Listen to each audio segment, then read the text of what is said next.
Hi, and thanks for listening to Loqpod. My name's Katie Ringsdore. Today I'm joined by Eileen Adamson. She's a mum, a teacher, a money coach, and she co-hosts Clever About Cash, a BBC Radio Scotland podcast.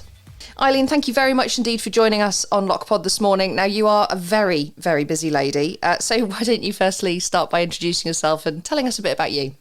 Thanks, Katie. I'm delighted to be on here and I love the work that you guys are doing, so it's exciting to be helping you out with that.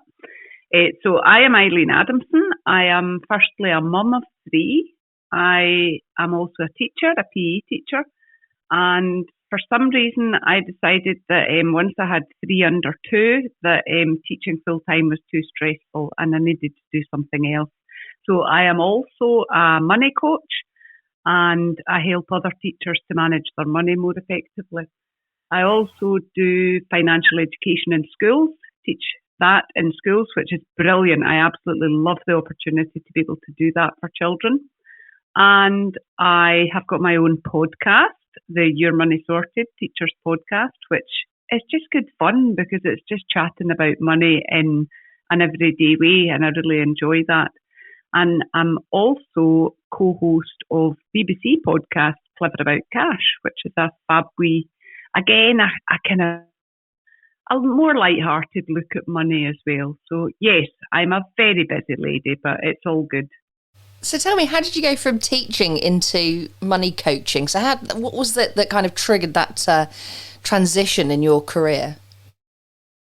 Well, as I said before, I was just too stressed to keep teaching because I had these 3 wee children and I was looking for something else to do.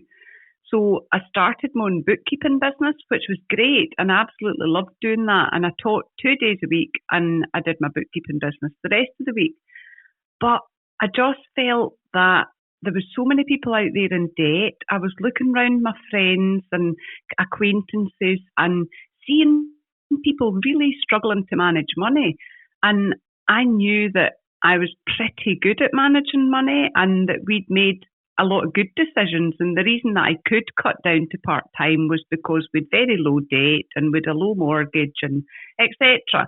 So that's when I kind of decided, right, I think I could help other people to kind of create this financial security.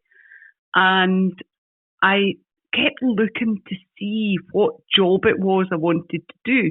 And every time I was Googling, it kept coming up with financial advisor. And I'm like, that's not what I want to do. I don't want to sell people mortgages and insurance policies. That's just not it. And then one day I was Googling and found this financial coaching. And I was like, oh my goodness, it was like a light bulb. I was like, that's what I want to be. That's what I want to do. But at that stage, it was very big in America, but it wasn't really so big over here. Yeah. And it was difficult to find a training course to do that. So I eventually went and did a life coaching qualification, which again, I thought, oh, life coaching, that's very American and it's very kind of, we'll come and chat about your feelings. But I discovered that it was about so practical. And I absolutely loved the life coaching. And then I found a financial coaching course, did that, and well, the rest is history. I'm now a financial coach, and it's brilliant to see in the UK now that financial coaching is definitely on the up, and people are beginning to understand what it is and how it can help. So that's great news. It is, and like what you're saying, the life coach stuff is really relevant actually, because money is very emotional, isn't it? And a lot of the decisions we make are impacted by kind of, real life stuff. It's not, you don't wake up in the morning and go, oh, I must save for a mortgage. You think, oh, I'd like to buy a house. So it is a really emotional thing. And you specifically coach teachers, is that right? I do, yes. When I started out with my business, I was like, oh, I'll just help anybody. And that really doesn't work. You've got to be very, very targeted in what you're doing. So essentially what I do now is I help teachers to do 2 things, really. 1, to prepare for retirement effectively, and 2, to live a happy life now and to be able to enjoy the money that they make just now with the kind of the added bonus of using their money effectively so that they can reduce stress in their life, because teachers are stressed beyond belief, and anything that we can do to help them to kind of live happier and healthier lives has got to be a good thing. Yeah, you're right. And they're drastically underpaid as well, in my opinion. Teachers work so hard. I mean, what are the common topics you're coming across? I mean, I know you're talking about retirement and stuff, and kind of making the most of the salary that they get paid. But what's kind of like the common themes that come up from teachers that you're speaking to? So yes, we talk about retirement. We talk about the importance of looking at your pension, and so many teachers, we're very fortunate because we do have a good pension scheme, but so many teachers don't ever look at their pension until they're like 55, 56, 57, thinking about retiring. And we really need to start looking at our pensions much, much earlier in life and make sure that they're on track, make sure that they're going to allow us to retire when we want to retire. The early retirement age is going up to 57. So people are needing to think about perhaps other ways of preparing for retirement. Do I want to work till that age? In terms of the receiving your full teacher's pension, the youngest teachers are not going to get their full pension until they're 68. So looking creatively around retirement and thinking about other things that you can do so that you can retire when you want. So we spend a bit of time looking at that. But what we also spend a bit of time looking about is money mindset. And it is such a huge, huge issue. And most people don't actually realise that that's the issue. They think that they need to make a budget and they need to get the thing. Once they've made a budget and once they've worked all that out, that everything will magically sort itself out. But it often doesn't. And the reason for that is that money mindset behind the problems. And it could be something from your childhood where money was maybe always tight in your childhood and you grew up believing that money will always be tight and you worry about money constantly. People who grew up like that can often start to hoard money and they're frightened to spend money, and all they want to do is see their bank account grow, and they don't get any joy from their money because the most important thing that they can get from their money is security, because they never want to be in the same position as their family because they didn't have money. Yeah.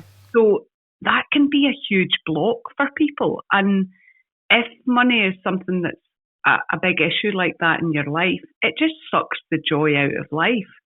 Yeah, you're right. But we've then got, of course, the opposite side of that, Katie, which is where people, and in teaching especially, when people are stressed, spending can become a kind of escape stress, and that can then lead to huge problems because you spend money, you then feel guilty, you then beat yourself up about it, which makes you feel worse, which then leads to you feeling more stressed, which then leads to you spending more. And it's just such a vicious cycle for people. And that can be something that can end up in people getting into debt. And then again, you beat yourself up about that, and the guilt, the shame, the anger, everything. So once you deal with the money mindset, life just becomes so much easier. That's really interesting, actually. And I wonder, actually, with your stuff that you do in schools as well around financial education with younger people too, could we be doing more across, education? I think it's a pretty obvious answer, to be honest with you, but I'd be really interested in your view. Should we be doing more at the school level so that by the time you get to, 18 and you start to, or maybe even younger if you have a Saturday job, when you start to make money and you can understand how to budget and understand about, getting credit and all of that kind of stuff, what more can be done? There is so much good work being done, but there's not enough good work being done. And the curriculum is so packed with everything. And it sometimes seems to be down to schools to solve every problem in the world. And there's so much pressure on the curriculum, which makes it really difficult for people. So we need to solve that. We need to get financial education embedded in the curriculum everywhere. It is in Curriculum for Excellence up here, but we need to have it embedded as a really, really important factor in every single year group, in every single term, that people get financial education. Yeah. The second thing we need to make sure is that people are getting good quality financial education in schools. And part of the problem is that there's very few people who are experts in delivering financial education.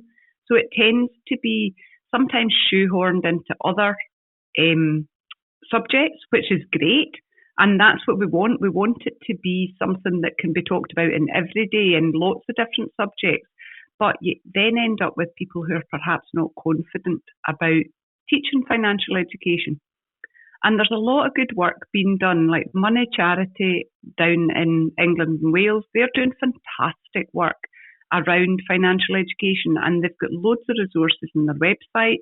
They also offer in schools, they deliver workshops and things. So I would encourage people down south to really look into the Money Charity and the work that they do, because it is super.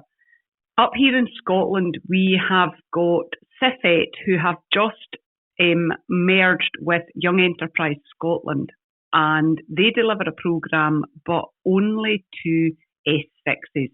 And we really need to widen this reach, but the fact that we have now amalgamated with Young Enterprise Scotland is a really exciting opportunity, because Young Enterprise Scotland already do a huge amount of good work in enterprise, but they're now bridging out into financial education, and they have a huge wealth of resources on their website, which are definitely worth checking out.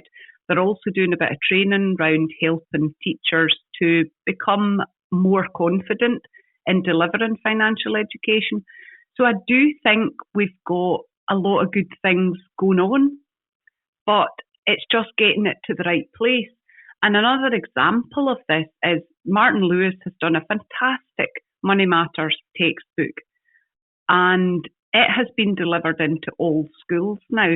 But I know in my school, I spoke to the person who's in charge of financial education, and he hadn't seen these books, despite the fact that they'd been in schools for a couple of months. And we need to make sure that the resources are getting to the right people, and that they can then be used to deliver financial education effectively in schools.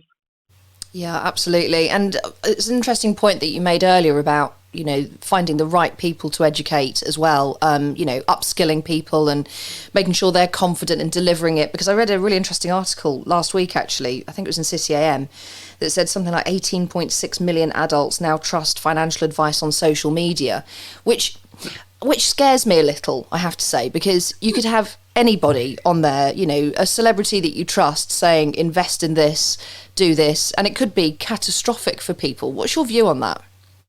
Oh, now, there's both ends of the spectrum.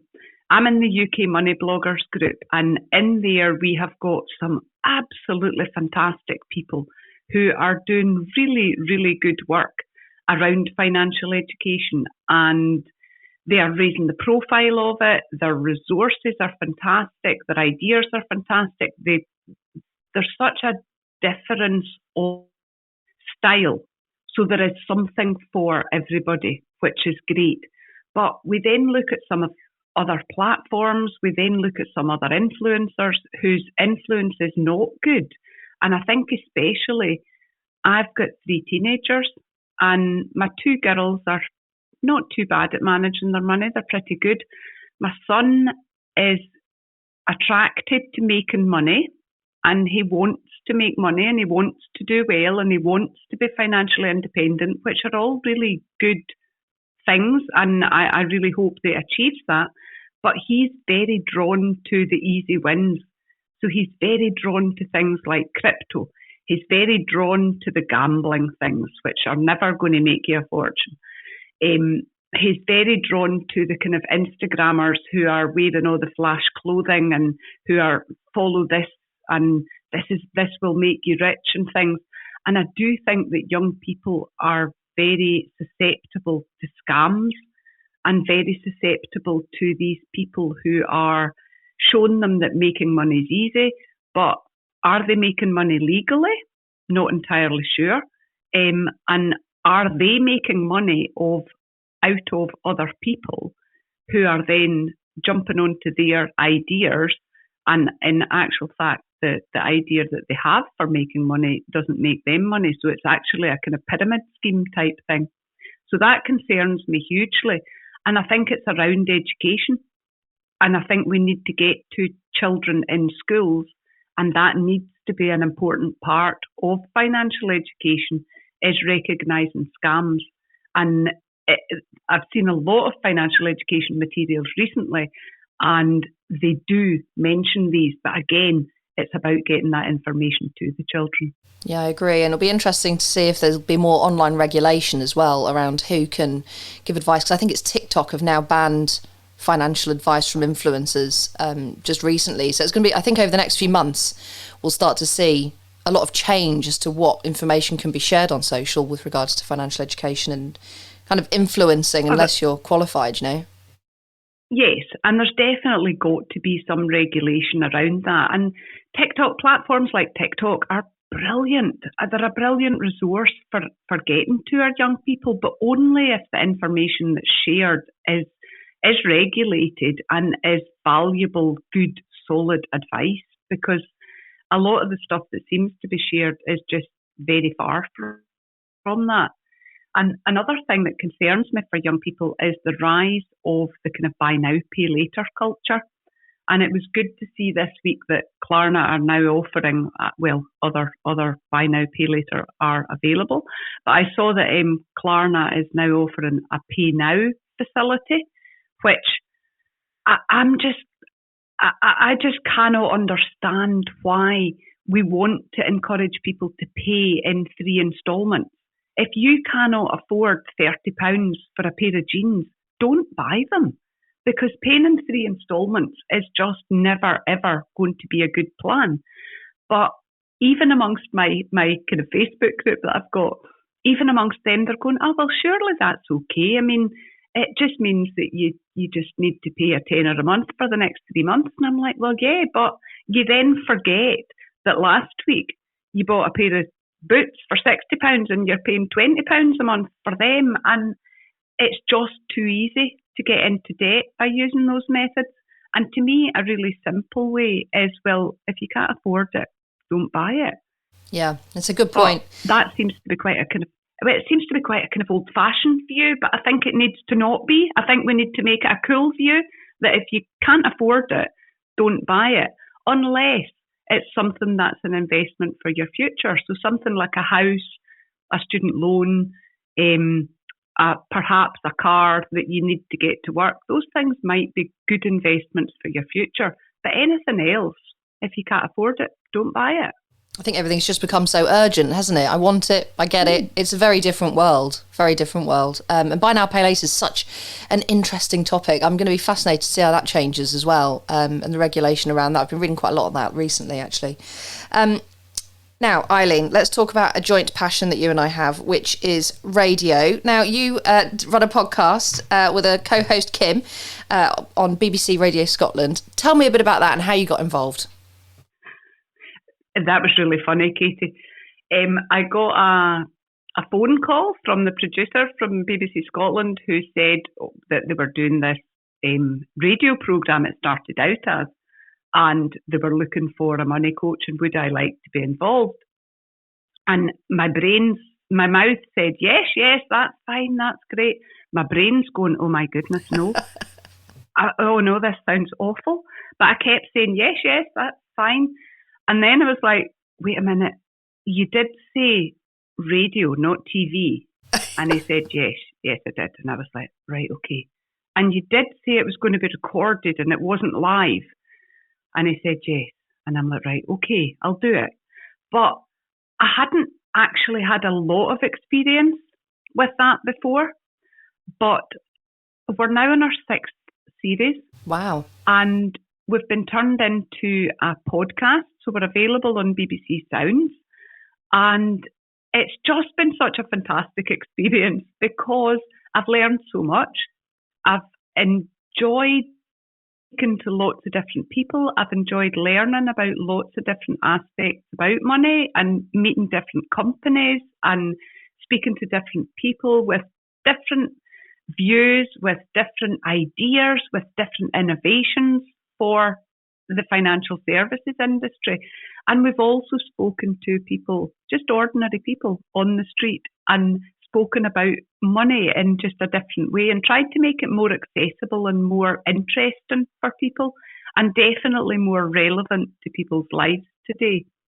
I think often we get, do we get blocked? Do we get a bit scared about stepping out our comfort zone? And I think sometimes you've just got to say yes and just see what happens. And life works out, doesn't it? So, yeah, say yes to opportunities would be my advice there. That's great advice, and what a brilliant opportunity as well. So how do you decide what topics you're going to cover? Have you got do you get a lot of feedback from listeners to say, oh, I've really enjoyed listening to this and I'd love to hear more about kind of this subject? How do you kind of source your content?